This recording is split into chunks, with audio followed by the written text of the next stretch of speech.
Good morning दोस्तों, कैसे हैं आप? आई होप बहुत अच्छे होंगे। आज के हमारी क्लास में हमें बात जानना है अगला चैप्टर जो हमारा अभी तक हमने हिस्ट्री कंप्लीट कर ली है और इसकी पीढ़ी भी कंप्लीट कर ली है, जनरेशन भी कंप्लीट कर ली है। अब हम जानें कंप्यूटर की विशेषताएं क्या होती हैं, क्योंकि कंप्यूटर की विशेषताएं से संबंधित एक क्वेश्चन शायद पूछ लेता है। जैसे पूछता है जिनमें से कौन सी कंप्यूटर की विशेषता नहीं है, तो आपको विशेषता और कमियों में थोड़ी यानी इसके लाभ और हानि में थोड़ी अंतर स्पष्ट करना जरूरी है।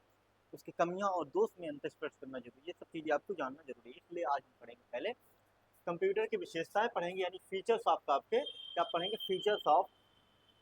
हम आज जानेंगे फीचर्स ऑफ कंप्यूटर, यानी कंप्यूटर की विशेषताएं क्या हैं। ठीक, फिर हम इसके एप्लीकेशन इसके क्या होता है, अनुप्रयोग यानी क्या होते हैं, तो वो अलग चीजें हो जाती है। ठीक, तो पहले कंप्यूटर विशेषताओं में सबसे महत्वपूर्ण विशेषता क्या आती है आपकी, तो आपकी आती है गति। क्या आती है? सबसे महत्वपूर्ण विशेषता आती है गति आती है। क्या आती है? गति आती है। इसको हम क्या कहते हैं? स्पीड के नाम से जानते हैं, राइट? क्या कहते हैं? स्पीड कहते हैं।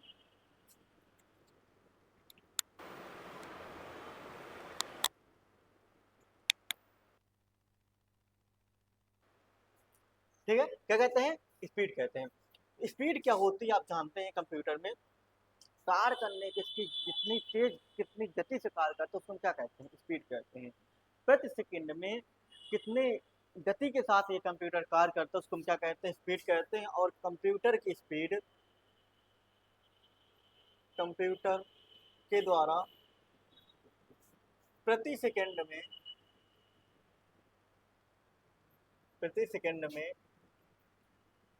प्रति सेकंड में कार्य करने की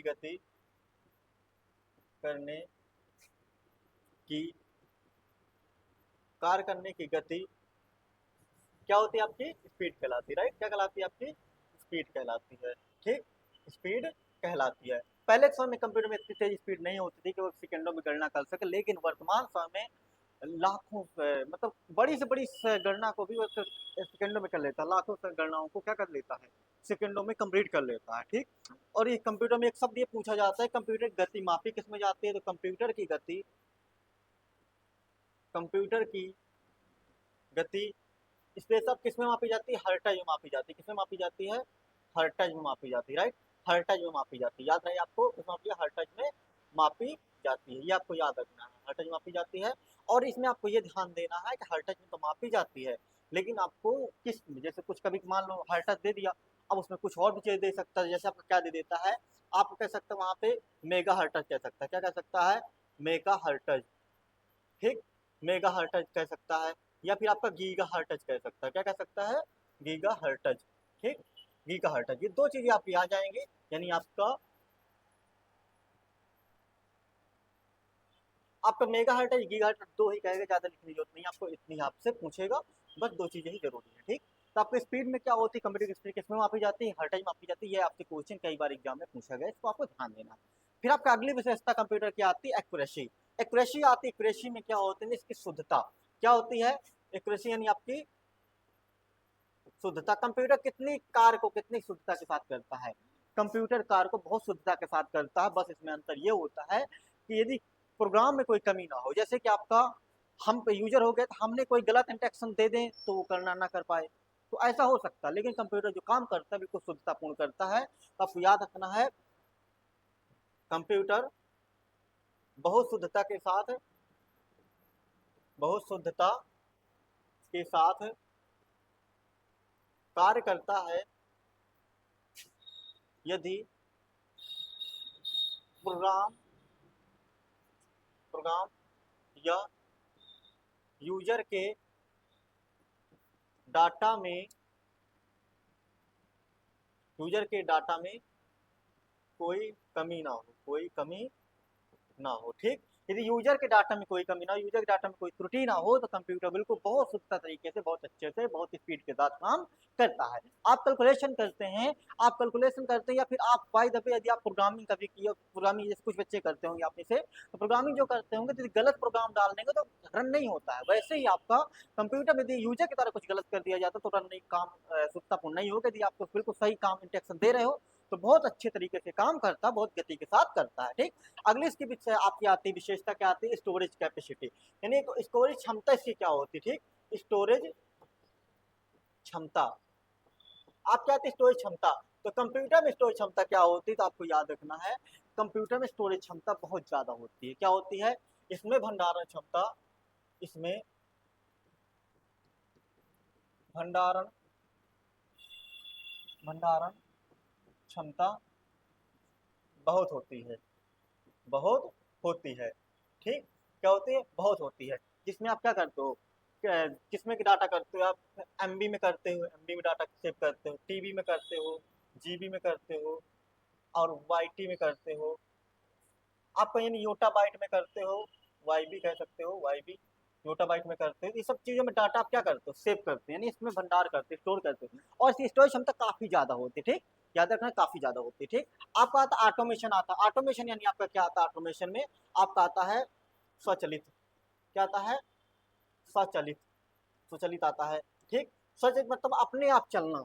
ठीक है, अपने आप कार्य करना। स्वचालित मतलब क्या हो जाता है? अपने आप कार्य करना, राइट। तो स्वचालित में क्या होता है, कंप्यूटर क्या होता है, एक बार आपने इंस्ट्रक्शन दे दिया, उस इंस्ट्रक्शन के अकॉर्डिंग कंप्यूटर आपका ऑटोमेटिक अपने तरीके से कार्य करता रहता है। जैसे कि आपने मोबाइल पे अलार्म लगा दिया, आप रोज के लिए आप डेली के अलार्म सेट करते हैं, मान लो 4 AM पर आपका अलार्म बजे, तो आपका डेली अपने आप टाइम से 4 बजे आपका अलार्म क्या हो जाएगा? बज जाएगा। यानी आपको क्या होता है, यूजर के द्वारा एक बार निर्देशित करने के पश्चात, करने के बाद कंप्यूटर, यूजर के द्वारा एक बार निर्देशित करने के बाद कंप्यूटर स्वचालित तरीके से,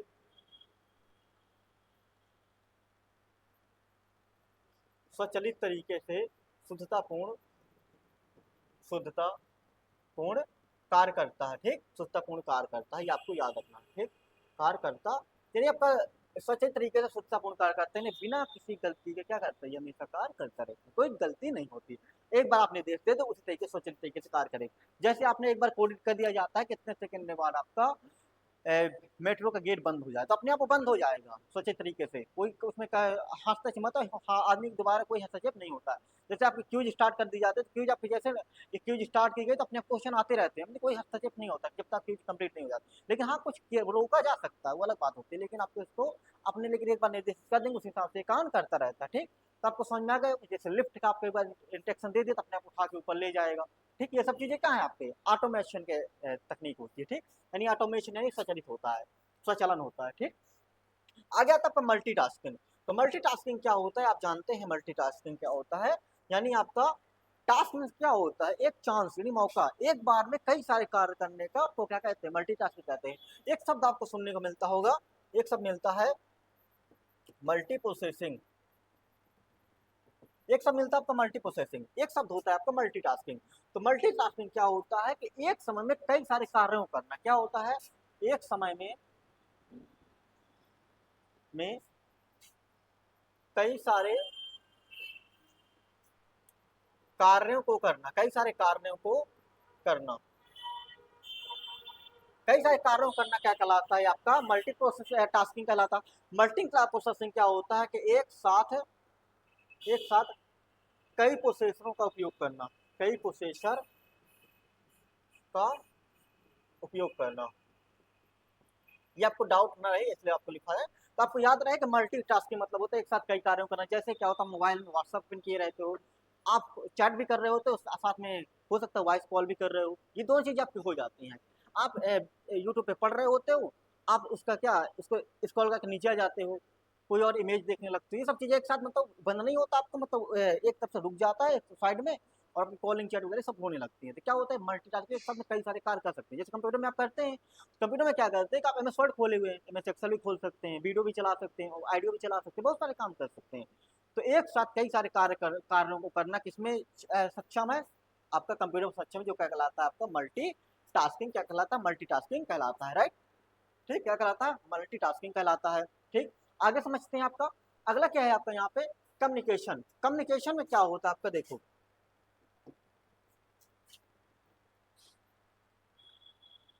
कम्युनिकेशन यानी आपका क्या होता है? संचार। तो संचार क्या है? तो कंप्यूटर के द्वारा आप दूर बैठे किसी व्यक्ति से कनेक्ट हो सकते हो।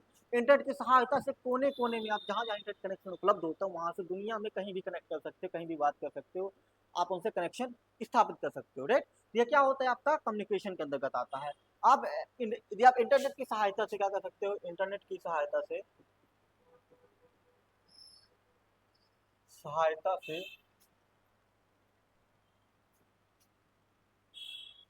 दुनिया के कोने कोने से कनेक्ट हो सकते हो, कनेक्ट हो सकते हैं, यदि इंटरनेट वहां उपलब्ध है तो, ठीक है, हो सकते हैं। या फिर आप जानते हैं कि दूर दूर स्थित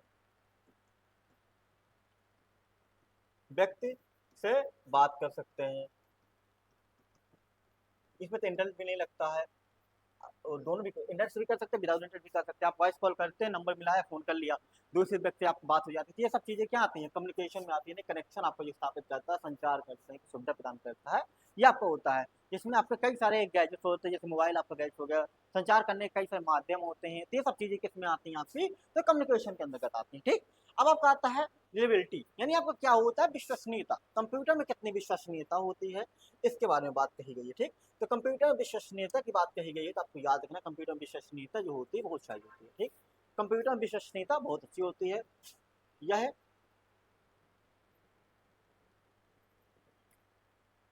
एक बार निर्देशित किए जाने पर एक बार निर्देशित किए जाने पर वह अपना काम करता रहता है, वह अपना काम करता रहता है, मतलब इसमें विश्वास किया जा सकता है, करता रहता है, यानी यह विश्वासपूर्ण है, यह विश्वास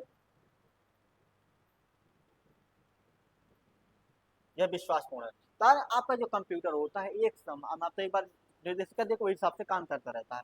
अब मान लो आपको एक काम दे दिया गया, वो 4+4 कर दे, तो हम निकाल लेंगे 8 है, लेकिन अब इसी में क्या कह दिया जाए कि संख्याएं बढ़ा दें, यहाँ पे संख्याएं बढ़ा दिए जाए, इतनी संख्याएं दे दी जाए, और यहाँ पे चेंजेस कर दिया जाए आपका। अब आप इसको करने में आपको कितना टाइम लगेगा, हो सकता है आपसे गलत भी हो जाए, लेकिन कंप्यूटर में एक बार में फिक्स गणना आ जाएगी और विश्वास किया जा सकता है कि हाँ ये बिल्कुल सही होगा, ठीक। आपके विषय आता है फ्लेक्सिबल, यानी इसमें फ्लेक्सिबल क्या होता है, आपका लचीलापन आ जाता है। क्या था आपका फ्लेक्सिबल में, आपका तो फ्लेक्सिबल में आता है आपका ये लचीला, यानी काम करने में इसमें कोई विशेष दिक्कत नहीं होती, आराम से बहुत अच्छे तरीके से कार्य कर सकता है, ठीक है। याद रहे आपको, यानी कई सारे कार्यों करने में सक्षम होता है। जैसे आप देखते होंगे कि यह आपका कंप्यूटर बहुत सारे कार्य करता है, जैसे आपका यहाँ पे एमएस वर्ड भी चला सकते हो, वीडियो भी चला सकते हो, ऑडियो भी चला सकते हो, तो यानी आपका लचीलापन होता है, यानी आसान होता है, आसान होता है, आसान होता है, यानी कह सकते हैं इसको लचीलापन होता है। क्या होता है, लचीलापन होता है, यूज करने में लचीलापन होता है, आसान होता है, इसको हर व्यक्ति आसानी से यूज कर सकता है, बहुत अच्छी तरीके से कार्य कर सकता है, ठीक। जैसे एमएस वर्ड भी चला सकता है, वीडियो एडिटिंग कर सकता है, फोटो शूट कर सकता है, फोटो एडिटिंग कर सकता है, ऑडियो प्लेइंग कर सकते हैं, ये सब काम आसानी से कर सकते हैं, लचीलापन होता है, बहुत सारे कार्य किए जा सकते हैं, ठीक। आगे समझते हैं इसमें आपका मेमोरी, यानी आपका इसकी याददाश्त, क्या थी आपकी याददाश्त, स्टोरेज और स्टोरेज कैपेसिटी अलग है और मेमोरी अलग है। स्टोरेज मतलब इसकी क्षमता कितनी कर सकते हैं, बहुत सारी कर सकता है, और मेमोरी इसकी याददाश्त कितनी रहती है, याददाश्त किसमें करता है, ये सब चीजें जाननी जरूरी है, ठीक। तो याददाश्त,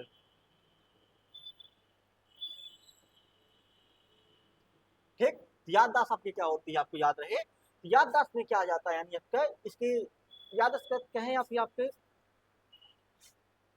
स्मृति कहें, इसको क्या कहें, स्मृति, स्मृति भी एक शब्द सुना होगा आपने, स्मृति, याददाश्त, ठीक। इसकी क्या होती है, याददाश्त अच्छी होती है, क्या होती है, अच्छी होती है, अच्छी होती है जो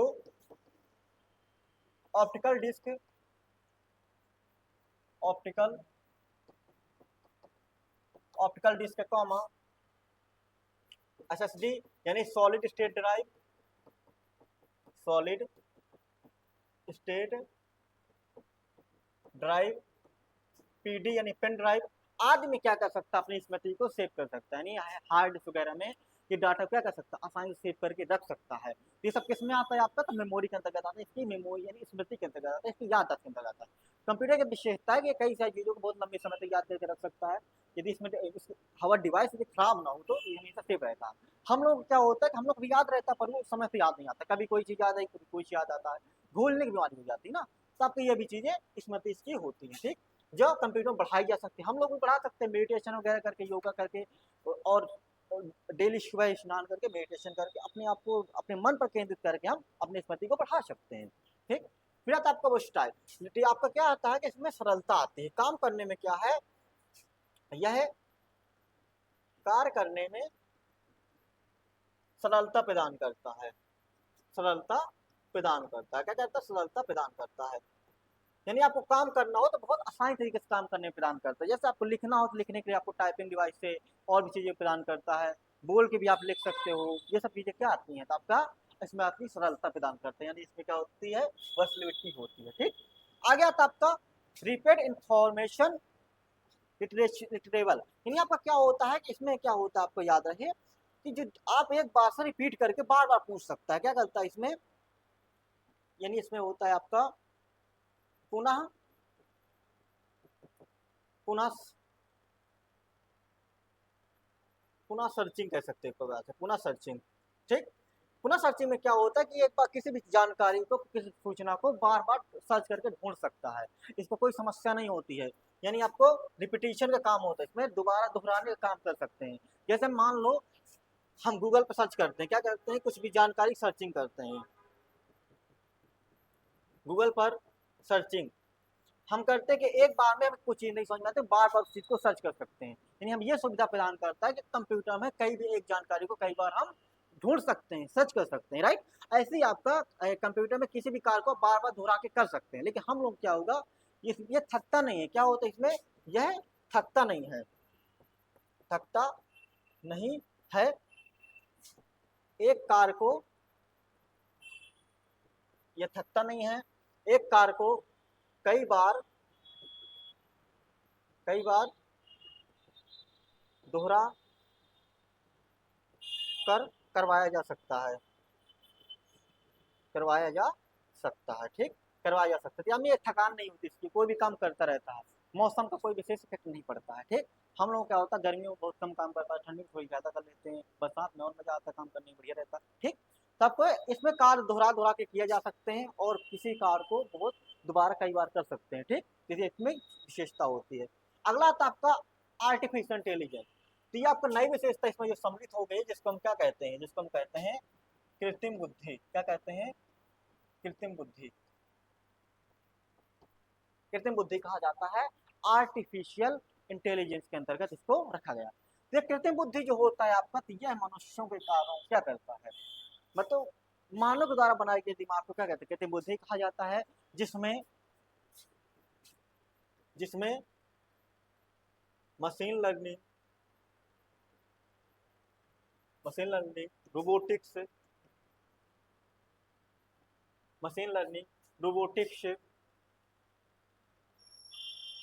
टेक्नोलॉजी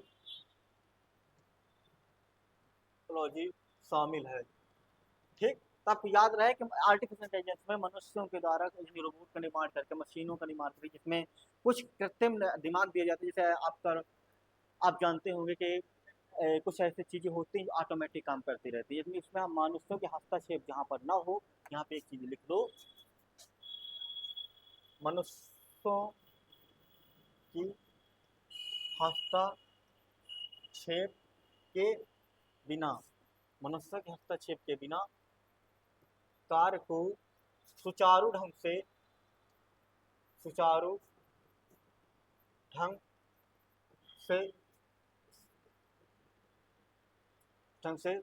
संचालित करना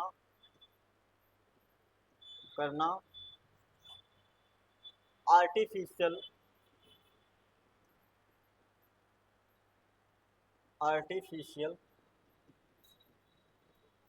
इंटेलिजेंस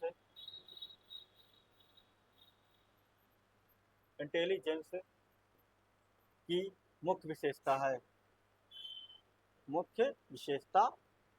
ठीक, मुख्य विशेषता है। तो आपको समझ में आ गया हो कि आर्टिफिशियल इंटेलिजेंस में मनुष्यों का हस्तक्षेप नहीं ज्यादा होता, उसमें आप आसानी से अपने आप कार्य कर देते हैं। जैसे आपका मशीन लर्निंग हो गया, कंप्यूटर के, और डीप लर्निंग हो गया, ये सब चीजें किसमें आती हैं, आपकी मशीन इसमें अंतर्गत आ जाती हैं। ठीक, तो आगे आपको इतना समझ में आ गया कि हमने अभी क्या जाना, हमने बात की अभी कंप्यूटर की विशेषताओं के बारे में। किसकी बात की, कंप्यूटर की विशेषताओं के बारे में, तो यह आपका बहुत महत्वपूर्ण एक पॉइंट है जिससे एक नई क्वेश्चन पूछ लेता है। अब हम जानते हैं कंप्यूटर की विशेषताएं तो हमने समझ ली। अब हम बात करते हैं आपके यहाँ पे कंप्यूटर की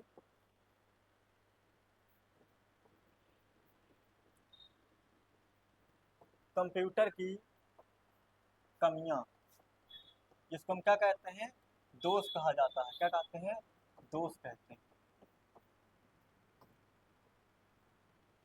कंप्यूटर की कमियां या दोष, कंप्यूटर की कमियां या दोष, ठीक, ये चीज हम जान लेते हैं। कंप्यूटर कमियां दोष क्या होती हैं, तो कंप्यूटर में यदि कोई विशेषताएं हैं तो उसमें कुछ कमियां भी हैं। फर्स्ट कमियां इसकी एक आती है, जो आती है आपकी, क्या आती है, डाटा सुरक्षा और गोपनीयता। इसमें क्या होता है कि हमारा जो डाटा होता है वो सुरक्षित नहीं रह पाता है, यानी डाटा सुरक्षा और गोपनीयता का इसमें कमी, बहुत बड़ी कमी है। जिसमें क्या होता है कि कंप्यूटर में संग्रहित डेटा को हैकिंग, वायरस और अन्य साइबर खतरों का सामना करना पड़ता है। यानी इसमें क्या होता है, लोग, कोई भी व्यक्ति आपके आईडी वगैरह हैक कर लेता है, आपकी मतलब पर्सनल जानकारी चोरी कर सकता है, आपका साइबर अटैक हो सकता है, आपके इसमें कंप्यूटर में क्या आ सकता है, आपका वायरस भी आ सकता है जो आपके डाटा को खत्म कर सकता है। तो ये सब चीजें किसमें होती हैं, ये सब किसमें होती है, डाटा सुरक्षा गोपनीयता, इनसे कंप्यूटर की कमी होती है। जो यदि कोई पर्याप्त सुरक्षा न अपनाई जाए तो क्या होता है, हमारी गोपनीय जानकारी लीक हो जाती है। ठीक, जैसे पेपर लीक हो रहे हैं वैसे ही कुछ है। तो आपको याद रखना है कि इसमें पर्याप्त सुरक्षा जानकारी, इसलिए तो कंप्यूटर में लोग क्या करते हैं, अपने अपने कंप्यूटरों में लोग क्या करते हैं, ये अपने कंप्यूटरों में लोग एंटीवायरस डलवाते हैं। जैसे हम लोग को कोई बीमारी हो जाती है, कोई वायरस हम इन्फेक्टेड हो जाता है, हम लोग क्या करते हैं, एक एंटीवायरस अपने अंदर इंजर्ड करवा लेते हैं, यानी उसका तोड़, ये तोड़ ही क्या होता है, इसको एंटीवायरस में डाले जाते हैं जिससे हमारा डाटा सुरक्षित रहता है, हमें कोई बाहर से हुए खतरों से या मेलवेयर खतरों से बचाता है। ठीक, आगे बात करते हैं वायरस और मेलवेयर। तो आपका क्या होता है, वायरसेस और जो मेलवेयर होते हैं, तो कंप्यूटर वायरस और मेलवेयर संक्रमित होने पर खतरा हमेशा कंप्यूटर में रहता है, जो हमारे डेटा को नुकसान पहुंचा सकता है। यह प्रणाली हमारे कार्यों को बाधित करती है, हमारा डाटा चोरी हो जाता है जिससे हमें बहुत लंबा नुकसान होता है। ठीक, इसमें एक आता है आपका अनावश्यक निर्भरता। तो इसमें क्या है, तो कंप्यूटर क्या होता है, कंप्यूटर एक मनुष्यों पर निर्भर होता है, और दूसरी बात, लोग कंप्यूटर पर निर्भर होते जा रहे हैं, इतने ज्यादा निर्भर हो गए हैं तो खुद का कार्य करना बहुत कठिन समझते हैं। अब तो सबसे सही समझा जाए तो आपको याद रखना है, कंप्यूटर अत्यधिक निर्भरता के से मानव की रचनात्मक और मानसिक क्षमताओं पर नकारात्मक प्रभाव पड़ा। अब देखते होंगे कोई भी छोटा छोटा कैलकुलेशन करना हो तो क्या करते हैं लोग, कैलकुलेटर का यूज करते हैं, तो ये बहुत मानसिकता पर गलत प्रभाव पड़ रहा है, आने वाले समय में बहुत नुकसानदायक है। लोग कंप्यूटर पर इतने डिपेंडेंट हो गए हैं कि कोई भी काम करते हैं तो कंप्यूटर की सहायता से ही करते हैं, यानी मोबाइल की सहायता से करते हैं। यदि उन्हें कहीं, यदि उन्हें क्या करना है ना, यदि उनको कुछ चीजें, ऐसी चीजें जो आपको लिखने का काम है, कभी कॉपीज का यूज न करेंगे, ज्यादातर टाइप करने का काम करेंगे, मानो अच्छी बात है, लेकिन कुछ चीजें करनी चाहिए, जैसे सोचने की क्षमता, कुछ भी नहीं, जानकारी नहीं है, सोचना है ही नहीं, थिंकिंग है ही नहीं, बस सीधा क्या करने लगेंगे, बस गूगल सर्चिंग करेंगे। अब गूगल में, अब गूगल कोई बिल्कुल 100% सही जानकारी थोड़ी ना देगा। आप सभी, हम जैसे लोग ही तो, क्या आप सभी जैसे लोग ही तो उसमें अपनी आईडी बना के डाटा इंसर्ट करते हैं, क्या वो सही भी हो सकता है, गलत भी हो सकता है। ठीक, तो नकारात्मक प्रभाव पड़ता है। किताबें यदि आप पढ़ो, किताबों में कुछ पुष्टि की गई जानकारी होती है, उसको पढ़िए तो उससे बहुत अच्छा प्रभाव पड़ता है। अक्सर बुनियादी समस्याओं का समाधान के लिए कंप्यूटर पर निर्भर होते हैं, छोटी छोटी समस्याएं भी होती हैं उसके लिए भी मनुष्य क्या है, कंप्यूटर पर निर्भर हो गए हैं। ठीक, स्वास्थ्य समस्याएं, एक स्वास्थ्य समस्याएं, हेल्थ इश्यू जो आते हैं कंप्यूटर में, क्या है कि लंबे समय तक कंप्यूटर के सामने बैठने से मनो हम लोग की आंखों के नीचे डार्क सर्कल पड़ जाते हैं, आंखें दर्द करने लगती हैं, दिखाई कम देना पड़ता है, यानी आपका आंखों में तनाव, पीठ दर्द, गर्दन दर्द, अन्य शारीरिक समस्याएं हो सकती हैं जो मनुष्यों को, यानी व्यक्तियों को होती हैं। ठीक है, व्यक्तियों को होती है ये समस्याएं, तो आपको याद रखना है। व्यक्तिगत संपर्क की कमी, अब जब इंटरनेट कनेक्शन आपका हो गया है, कंप्यूटर हो गया, तो लोग आपस में मिलना जुलना बंद कर देते हैं, रिश्ते में कड़वाहट आ जाती है, लोग मिलते नहीं है, तो मतलब व्यक्तिगत संपर्क जो होता है तो आपका वो बिल्कुल गड़बड़ हो जाता है, यानी कंप्यूटर का अत्यधिक उपयोग व्यक्तिगत संपर्कों में कमी ला सकता है, जिससे सामाजिक संबंधों पर असर पड़ता है। लोग अधिक समय ऑनलाइन बिताने की वजह से वास्तविक जीवन से बिल्कुल दूर रहते हैं, सामाजिक संबंधों से बिल्कुल दूर रहते हैं, उनको कोई मतलब नहीं होता है। ये सब चीजें मनुष्यों को नुकसान पहुंचाती है, कंप्यूटर से हमें जो लाभ होता है हमें वही नुकसान भी होता है। मतलब कंप्यूटर से मनुष्य को क्या लाभ होता है वो हमने पढ़ा था। अब हम पढ़ रहे हैं कंप्यूटर से मनुष्यों को क्या हानि होती है। ठीक, ये चीज आपको याद रखनी है। अपडेट और मेंटेनेंस, अपडेट और मेंटेनेंस जो होता है कंप्यूटर सिस्टम को नियमित रूप से अपडेट और मेंटेनेंस की आवश्यकता होती है, जो और पैसे की मांग करता है। सॉफ्टवेयर अपडेट ना होने पर सिस्टम पुराना हो सकता है और हैंग कर सकता है, धीरे धीरे चल सकता है, या फिर स्विच ऑफ बार बार बंद होना, ऐसी समस्याएं का सामना करना पड़ता है, जिसके लिए कुछ पैसे देकर के सही करवाना होता है। यानी खर्चीला भी हो जाता है। क्या हो जाता है आपका ये? खर्चीला हो जाता है। ठीक, खर्चीला हो जाता है। ठीक, खर्चीला हो जाता है। प्रदूषण और पर्यावरणीय प्रभाव, पॉल्यूशन एंड एनवायरमेंट इम्पैक्ट जो होता है आपका, तो कंप्यूटर निर्माण और डिस्पोजल प्रक्रिया पर्यावरण को प्रभावित करती है। ई वेस्ट प्रबंधन प्रबंधन का गंभीर समस्या बन चुकी है। यानी जो कंप्यूटर आपको बंद हो जाता है तो आपको यूज करना अच्छा लगता है, और जब ये खराब हो जाता है तो इसको डिस्ट्रॉय करने में बहुत सारी नुकसान होता है। पॉल्यूशन को, इन्वायरमेंट को हमारे बहुत नुकसान करता है। ठीक, साथ ही आपका आता है आर्थिक लागत, इकोनॉमिक कॉस्ट जो होती है इसकी, तो कंप्यूटर और उसमें संबंधित उपकरणों का अत्यधिक अधिग्रहण, मेंटेनेंस महंगा हो सकता है। कुछ कंप्यूटर बहुत महंगे आते हैं, जैसे आपका आईफोन मोबाइल बहुत महंगे आते हैं, एक बार नुकसान हो गया कुछ तो उसका मेंटेनेंस बहुत महंगा पड़ जाता है। और गुणवत्ता वाले सॉफ्टवेयर हार्डवेयर के लिए निवेश की आवश्यकता होती है, अधिक धन की आवश्यकता होती है, याद रहे। ठीक, रोजगार में कमी, यानी आपका जॉब डिस्प्लेसमेंट आपका हो रहा है, जो कि आपका ऑटोमेशन यानी आपका स्वचलन, क्या हो रहा है आपका स्वचलन हो रहा है। आपका स्वचलन से, ऑटोमेशन कंप्यूटराइजेशन से के कारण कई पारंपरिक नौकरियां नाश हो सकती हैं, हो रही हैं, जो बेरोजगारी का खतरा है। आप देखते होंगे कि बहुत बड़ी गणना करने के लिए पहले लोग हाथ पेन लेकर के क्या करते थे, काउंटिंग करते थे। लिस्ट बनानी हो तो घर घर जाकर लिस्ट बना, आप तो फोन से कनेक्ट करके एक व्यक्ति घर बैठे सभी जानकारी कलेक्ट कर लेता है। ये सभी क्या है हमारे लिए जॉब डिस्प्लेसमेंट के लिए, बहुत बेरोजगारी के लिए एक बहुत बड़ा कारण बनता जा रहा है। आगे आने वाले समय में जहां देखते होंगे बहुत सारे लोग कर मिलकर काम करते तो हम मशीनें, एक मशीन काम कर। अब एक सबसे अच्छी उदाहरण आप कहीं देखे हो, क्रेन मशीन को जानते होंगे। क्रेन मशीन जो होती है उसमें क्या होता है, क्रेन मशीन में आपका कोई भी बहुत भारी वस्तु का साइंस उठा सकते हैं। तो वहां यदि कोई भारी वस्तु, कोई लकड़ी उठानी हो तो एक आदमी अकेले उठा सकते हैं, लेकिन दो लोग क्रेन में जाकर के एक बांधेगा, एक दूसरा क्रेन मशीन से उठा के कहीं भी ले जा सकते हैं। लेकिन पहले 10-20 लोगों की इकट्ठा पड़ती थी बड़ी भारी भारी वस्तुओं को उठाने में, जो अब बेरोजगारी के कारण बनती जा रही है। ठीक, तकनीकी समस्याएं, टेक्निकल इशू, यानी कंप्यूटर में विभिन्न प्रकार की तकनीकी समस्याएं उत्पन्न हो सकती हैं, जैसे सिस्टम क्रैश होना, सॉफ्टवेयर बग्स करना, हार्डवेयर फेलियर, जिनके कारण कई कारण हो सकते हैं। सिस्टम क्रैश, आपका सिस्टम बिल्कुल बंद हो जाता है, खराब हो जाता है। सॉफ्टवेयर आपका बग्स हो जाता है, सॉफ्टवेयर डिलीट हो जाता है, काम करना बंद कर देता है। हार्डवेयर आपका काम करना बंद कर देते हैं। तो ये सब चीजें क्या होती हैं जिनके कारण आपके कंप्यूटर में तकनीकी समस्याएं आती हैं, जो आपके लिए बहुत नुकसानदायक है। अब आता है आपका डिजिटली विभाजन। तो डिजिटल विभाजन क्या होता है, कंप्यूटर एक कंप्यूटर तक सभी की पहुंच नहीं होती है, जिससे डिजिटल विभाजन की समस्या पैदा होती है। इससे समाज के विभिन्न कारणों के बीच असमानता बढ़ती है, यानी डिजिटल विभाजन से सभी के पास समस्याएं बहुत ज्यादा होती है। लोग एक किसी काम को किसी के पास पहुंचाना तो सभी के पास डिजिटल उपकरण नहीं होते, लेकिन इससे क्या होता है सभी का नहीं पहुंचाया जा सकता है, इससे डिजिटल विभाजन होता है। ठीक, अब आता है आपका सामाजिक नेटवर्किंग का दुरुपयोग, miss miss use of social networking. Social networking sites का अत्यधिक और अनुचित उपयोग विशेषकर बच्चों और किशोरों द्वारा समय की बर्बादी, साइबर बुलिंग और जैसी समस्याओं को जन्म देता है। आप जानते होंगे कि क्या होता है, बच्चे लंबे समय तक इंस्टा फेसबुक में बिजी रहते हैं, शॉर्ट्स देखने में, छोटे छोटे बच्चे भी देखते हैं शॉर्ट्स, रील्स स्वाइप करना वो भी जानते हैं। कितना उनका माइंड बिल्कुल डेवलप हो रहा है, बिल्कुल लॉस में जा रहा है। साथ में कितना उनका टाइम बर्बाद होता है। स्पेशली आपको क्या बात की गई है, बच्चों और किशोरों पर, यानी जो हम सबके एज के हैं वो बच्चे जो ज्यादा मोबाइल यूज करते हैं उनका बहुत ज्यादा नुकसान होता है, टाइम की बर्बादी होती है और भी चीजें नुकसान होती है।